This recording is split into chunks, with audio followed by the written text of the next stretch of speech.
अस्सलाम वालेकुम। TET paper 1 में पूछा गया ये सवाल है कि साल 2012 में यौम जमहूरिया जुमेरात के दिन मनाया गया, तो उसी साल यौम अतफाल का दिन कौन सा होगा। इसके लिए यहाँ पर 4 मुतबादिल दिए गए हैं। नंबर 1 बुध, जुमेरात, जुमा और शनिचर। तो चलिए हम इसको हल करते हैं कि यौम जमहूरिया जो है तो ये 26 तारीख को मनाया जाता है और जनवरी महीना ये 31 दिनों का होता है। तो 31 में से हम 26 को माइनस करते हैं तो जनवरी महीने के दिन बच जाते हैं 5। अब हमें इसके आगे लेना है फरवरी, मार्च, अप्रैल, मई, जून, जुलाई, अगस्त, सितंबर, अक्टूबर और नवंबर। तो अब हम देखते हैं यहाँ पर किस महीने के कितने दिन।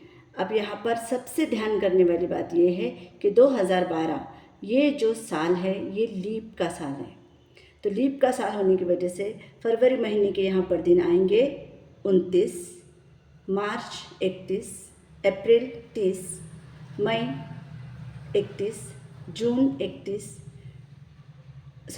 30, जुलाई 31, अगस्त 31, सितंबर 30, अक्टूबर 31 और नवंबर जो है तो नवंबर महीने में यौम अतफाल पूछा गया है कि यौम अतफाल का दिन कौन सा होगा। तो यौम अतफाल का दिन होता है 14 नवंबर। तो ये दिन होंगे 14। अब हम इनकी एडिशन करते हैं तो इनका प्लस करते हैं तो टोटल आ जाता है 293। अब हमें क्या करना है, इस 293 को 7 से तकसीम करना है। तो इसको तकसीम करने पर 7 चौक 28, 29 में से 28 जाएंगे तो बच जाएगा 1, ऊपर से उतारेंगे 3, तो 7 एका 7। अब 13 में से 7 माइनस करेंगे तो बच जाएंगे यहाँ पर 6। तो ये जो 6 है ये दिन है और ये 41 जो है तो ये हफ्ते है। अब हमको बताया गया है कि यौम जमहूरिया जुमेरात के दिन मनाया गया। यौम जमहूरिया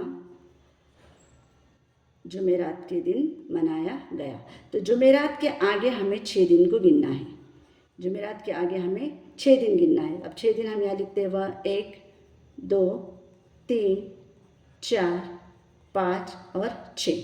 अब जुमेरात के आगे जुमा, शनिचर, इतवार, पीर, मंगल और बुध। तो यौम अतफाल का दिन होगा बुध, ऑप्शन नंबर 1।